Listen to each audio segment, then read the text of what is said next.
Good evening. Today is January 6th, 2019. Light at the end of the tunnel. My name is Jeff LaRouche. So today's topic is anxiety. Just throwing the word around. So anxiety. Intense, excessive, and persistent worrying and fear about everyday situations. Fast heart rate. Rapid breathing.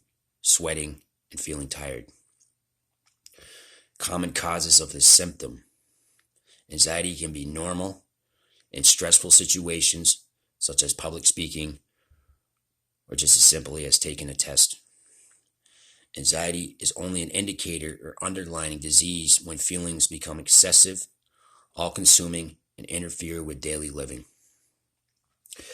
10 common symptoms of anxiety disorder. 1. Fixation upon the outcome of events, restlessness and difficulty in concentrating, problems with decision making, worrying about anxiety, physical manifestations of mental stress, sweating, shortness of breath, insomnia,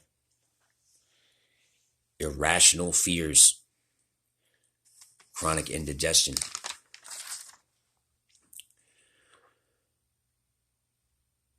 So, a lot of people throw the word anxiety around. We use it every day. So I want to talk about that a little bit, about throwing the word around. So why should you stop saying you have anxiety if you really don't? Being anxious about an upcoming deadline or date is normal, but for those suffering from true disorder, it's not a fleeting emotion. Everyone is guilty of using certain anxiety-driven phrases for dramatic effects, such as, I'm going to have a nervous breakdown. This is giving me a total panic attack right now. These words have the power to do more than just offend people. They could trigger somebody who has actual suffering of anxiety. So, the reason why I'm talking about this is because somebody asked me to do a video because of the effects that other people have on them. It causes this person great pain and can cause people with anxiety great pain when you throw the word around. Anxiety or panic attack has a much bigger meaning in the world. A lot of people use the term anxiety to describe simple feeling of nervousness or even just simply as being stressed out. So here's what you should know when it comes to the differences between fleeting feelings of stress and the kind of anxiety millions of Americans and people around the world have experienced, and why you should think twice before throwing the word anxiety around.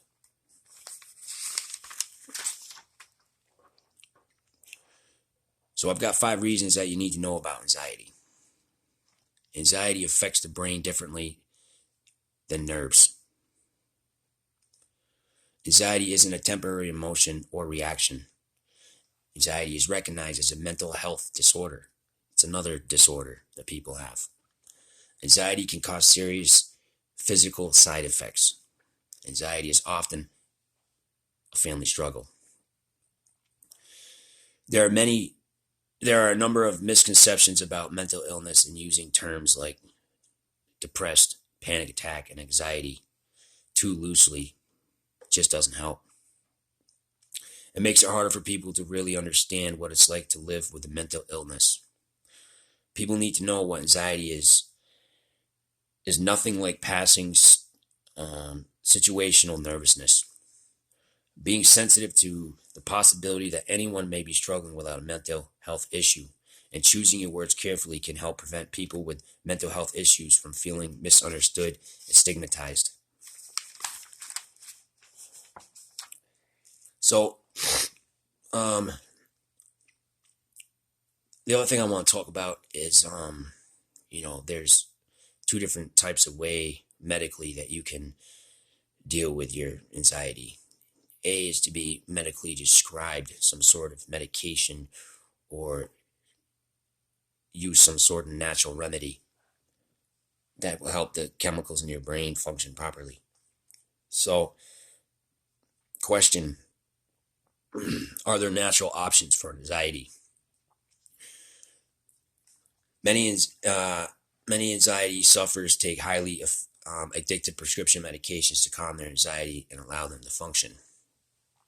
These medications are scheduled for by the FDA, which means that they have definite abuse potential and must be carefully prescribed. Excuse me. So what this means is that they can lead to addiction and dependence.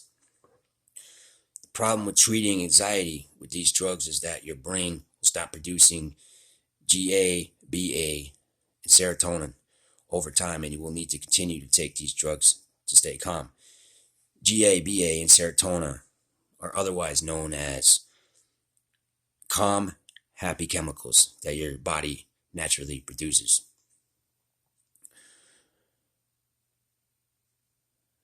So when you prescribe medications, it can lead to addiction and drug dependency.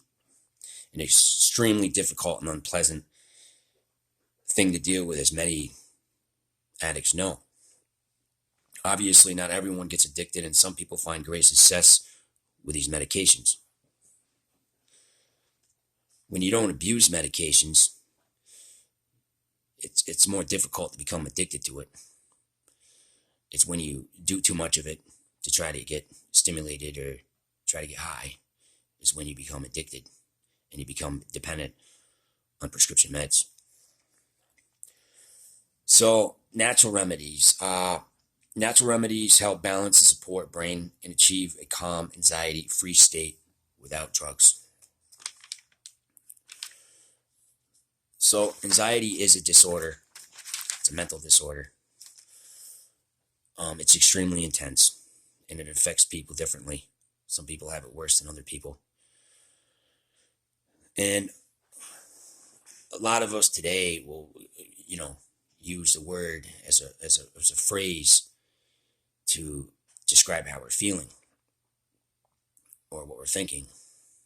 You see a lot of it on Facebook and Instagram. I'm having an anxiety attack, or something didn't go your way, so now I'm in a panic attack, etc., etc.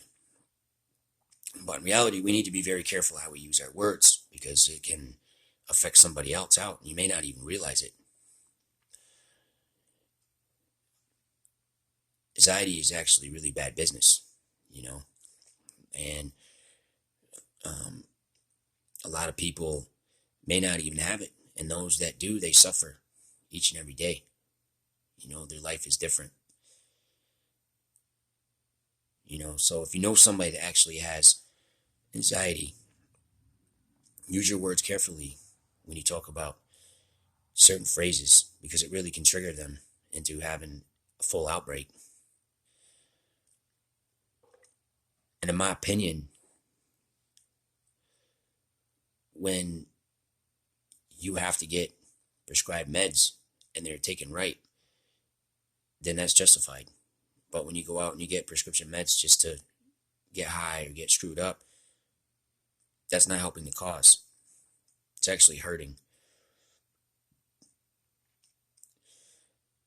So I recommend the people that do have anxiety disorders to try to take a natural remedy so that you don't become addicted to any type of drug.